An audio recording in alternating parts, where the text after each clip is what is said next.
আসসালামু আলাইকুম ওয়া রাহমাতুল্লাহি ওয়া বারাকাতুহু। কেমন আছেন আমার আদরের কলিজার টুকরা আপুরা? আল্লাহ সবাইকে ভালো সুস্থ রাখা তৌফিক দান করুন, এই দোয়া সবসময় করছি এবং আপনাদের দোয়ায় আমিও ভালো আছি আলহামদুলিল্লাহ। আল্লাহর কাছে শুকরিয়া জানাচ্ছি। তো আপুরা, আজকে আমি আপনাদের সামনে হাজির হয়েছি লাউ নিয়ে। আজকে আমি লাউ ভাজি রান্না করব।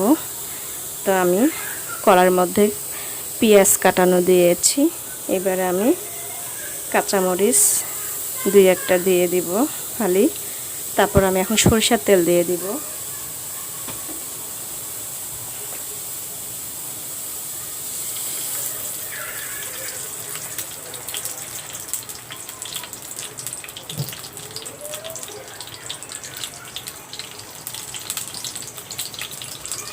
সরিষার তেল দিয়ে দিলাম, দিয়ে দিব একটু গুঁড়ো হলুদ,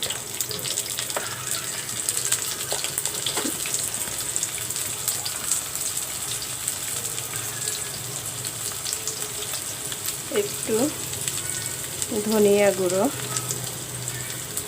দিব, একটু পাঁচফোড়ন গুঁড়ো,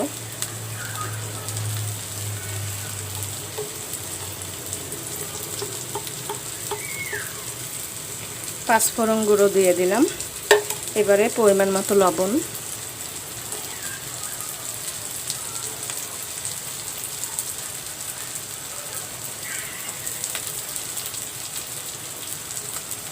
পরিমাণ মতো লবণ দিয়ে দিলাম।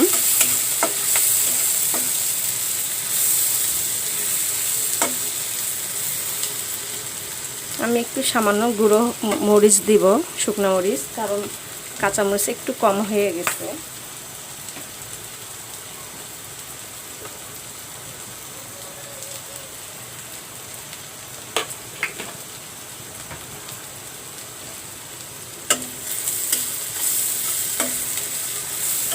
এবারে আমি লাউ দিয়ে দিব।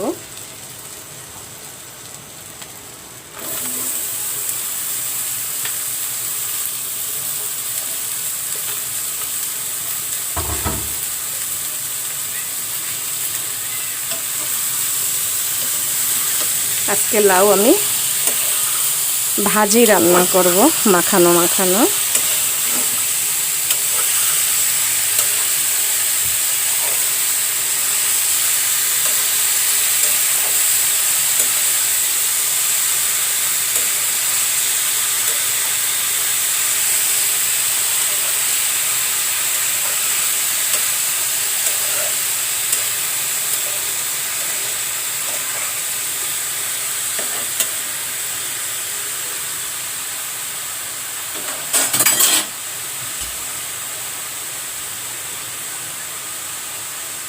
এবারে আমি ঢেকে দিব।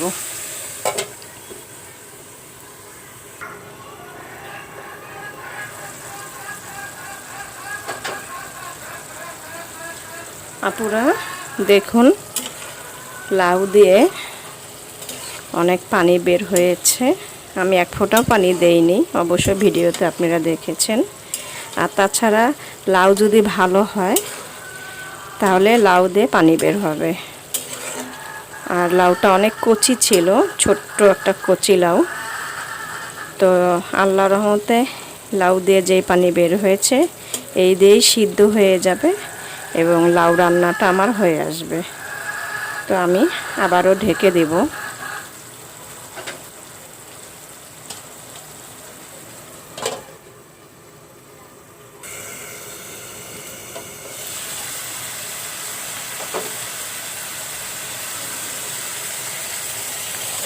আপুরা, লাউ ভাজি রান্নাটা হয়ে আসছে।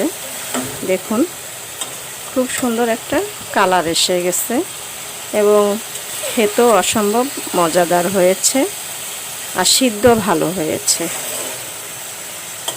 লাউটা অনেক ভালো ছিল, কচি লাউ, একদম ছোট্ট একটা লাউ। তো এবারে আমি লাউ ভাজি রান্না নামিয়ে নেব।